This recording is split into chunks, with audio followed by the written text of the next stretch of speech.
Hey everyone, Jeff here. Thought I would do a what's in bloom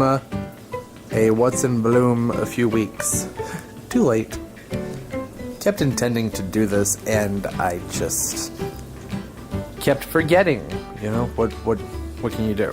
This is life, it happens. But so it's more like what's going out of bloom at this point.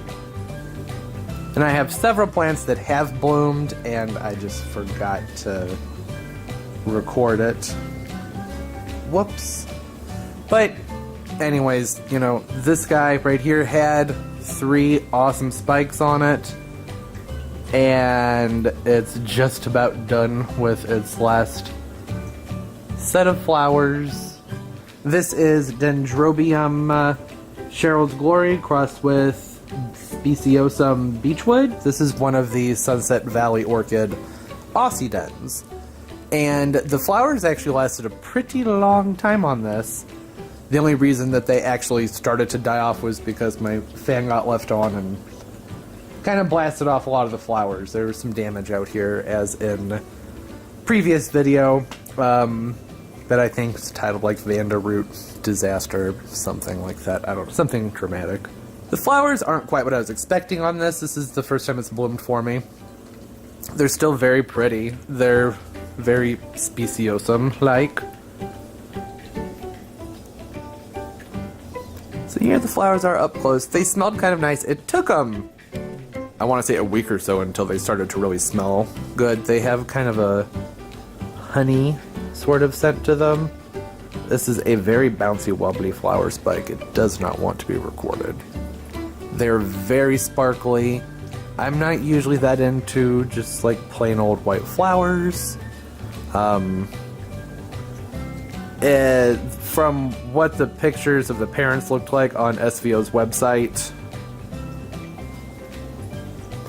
the flowers I thought would be a little bit more colorful, but you know, is what it is. The smell was really nice, and the nice thing about Aussie Dens is the plant itself ends up being very full, and you have lots and lots of spikes. So even though they're white and simple but still pretty, there will be in the future just tons and tons of plumes coming from this plant. So that'll be nice. That's going to look really cool. These have been so easy. I am a big fan of this SVO Aussie Dens for sure. And here we have Phalaenopsis Fuller Sunset, and it is blooming off of its old spikes. And there's another one coming up from the bottom. I believe this phal is also kind of close to blooming. This has been a very reliable bloomer.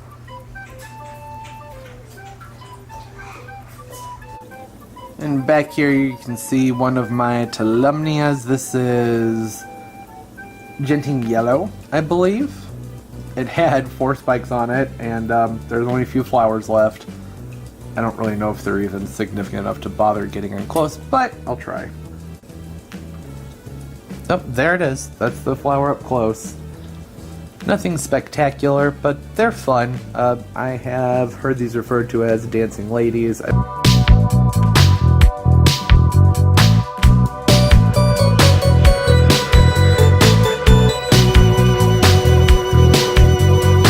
Heard other oncidium type orchids referred to as dancing ladies.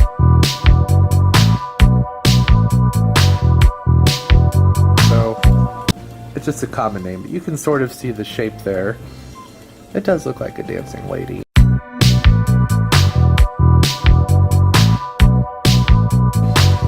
Yeah, she's pretty. I like Tolumnias. Simple plants that are usually very rewarding.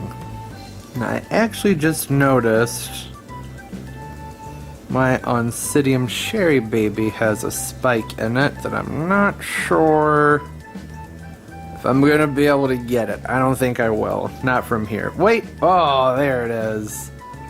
Look at that. So there's hopefully more than just one spike in there. Look at those spots. You know, I had these under those bright red grow lights up there in the ceiling that you can't see. There's so many pros and cons to them, I don't even know where to start. But they're good for flowering, but they're also a little bit intense. But those spots are likely from overwatering because I have them set back here behind my Vandas, and my Vandas get watered every day. So they get splashed every day, which, you know, I was worried would be a problem for these guys, but they're growing and they're flowering, so I'm not a fan of the spots. I'm just gonna have to keep an eye on them for fungus and whatnot. Oh, that might help. Look, you can actually see what I was talking about. Way to go, Jeff. Smart. Oh, look what we have peeking out here. One of my moats. This is Vanda Christianseonan. I've never been able to pronounce it. I'll try and type it out here. Crossed with another Vanda I can't pronounce. It's like Ampelacua, maybe? I'm not, like I said, it's a kind of a funky cross as far as names go. But this is its first time blooming, and it's pretty. I like it. The flowers really are very, very small. Not a lot of color to them. Haven't noticed a scent. This is its first time blooming, and it's indoors, so I would expect probably much more significance out of the flowers during the summertime when there's a lot of heat outside. Nonetheless, I'm still happy with it. Ooh, last but certainly not least, what is this? Pachara! There's not a lot of flowers on it. It's a winter bud, and I don't usually have really big, beautiful spikes when they're inside. Pacharas are fantastic.